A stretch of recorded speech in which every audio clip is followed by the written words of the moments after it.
What's up, you guys? How are you? Happy Wednesday. Yeah, I don't know. But I swear our chairs don't move, but you're the last one in here. So, how are you guys? All right, we're going to talk quickly because we're just to go coach. But we were talking yesterday about environment, and I said I had a bunch of things that I could keep talking about. So, we're going to talk about those. So, we're going to focus today on clutter and why you need to declutter your space and what that actually does for you, and some tips and tricks on what the best way to do that is. So obviously over the last 80 episodes, 83 episodes, we've talked a lot about decluttering kind of your emotional, your mental, your physical, all your other aspects of your life, right? And I think there's a lot of metaphorical kind of connection with all those things as far as how our environment is tied to that. But I know for me personally, when I have a much higher threshold, or a different threshold. I'm not going to say higher threshold, a different threshold than what Courtney does when it revolves around clutter and things in her house. But I know once I reach that threshold, it's like all bets are off. Everything has to get cleaned. I freak out and everything goes good for a while, but then it goes back to kind of the habits that it gets going on there. But I do know for both of us, once we do go through a deep cleaning, a decluttering of our house, of our environment, there is that initial of like, oh, this feels so good, right? Like it feels so good. And I'm not talking about that everything has its place and it's marked out and it's taped out and it has its line and everything else. And on the same essence, it's not... Sorry, we got a phone call. or based off of the notion that somebody's going to come over and I'm going to be judged based on it, right? Because I think that is the other component that ties into perfectionism and all these other elements that we're doing, that we tend to do things on a bigger standpoint for what the underlying reason for what we're doing, but on the essence of decluttering and getting yourself into an optimal environment so you can function at a better, higher state, right? So because I imagine for most of you guys, if you have things that are just around you, it's kind of like an itch, right? Like just an itch underneath your skin that you can't really pinpoint, but it's just there, right? And it's just like it occupies your attention in some manner, right? Where if you can just get yourself organized in some shape or some form, it will probably allow you to elicit a lot more energy in the direction in which you're trying to propel yourself, as opposed to having it be all around you in other elements. Well, and I think if you start to notice, I know for me it's a feeling, right?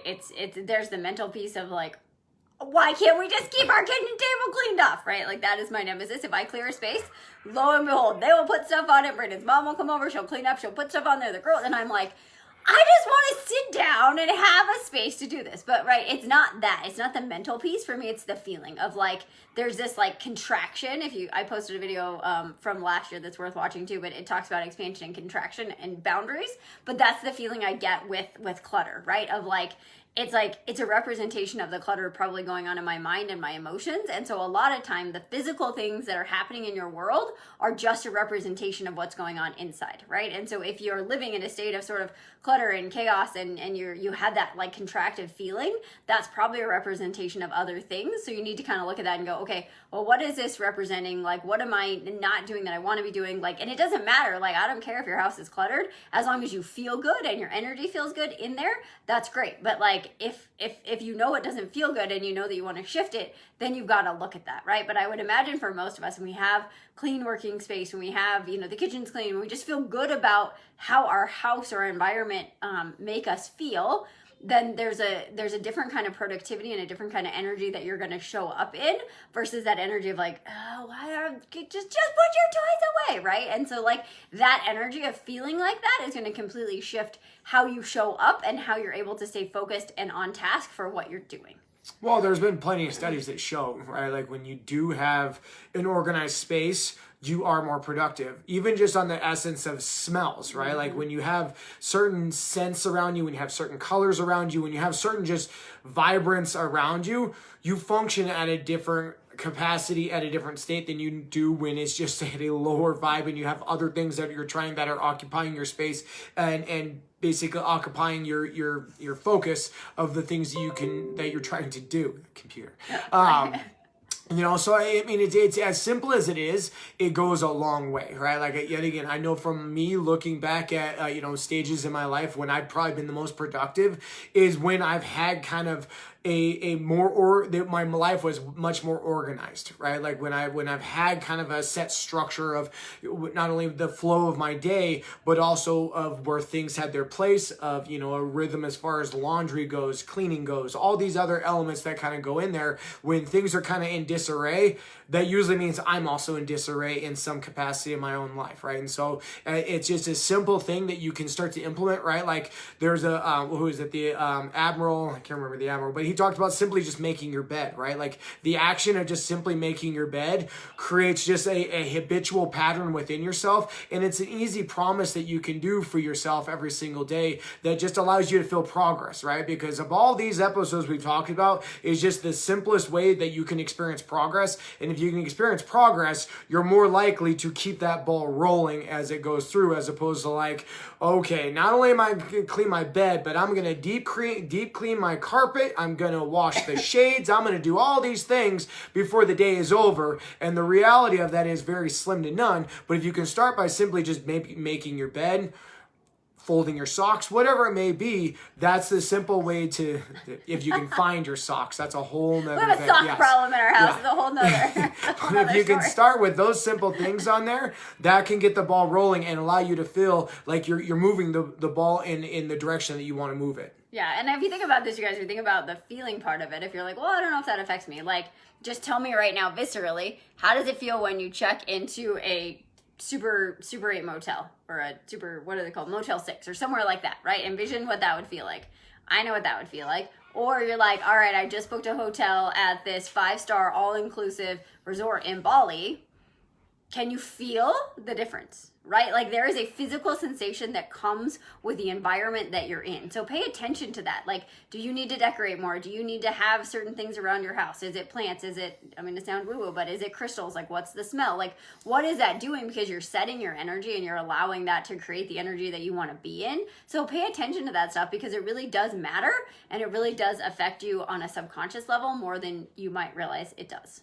And if you're like us, your socks never match and your children never put their Barbies away. So that's a whole nother thing of how do you get those people to do the things that you want them to do, so that it makes you feel better. But it's we talked about this a little bit, total side note, like if it's yelling at your kids to put their Barbies away or just picking them up for them, you got to find a happy balance, because like I get more and more frustrated by just being like, just put your stuff away. And it's like, you know what?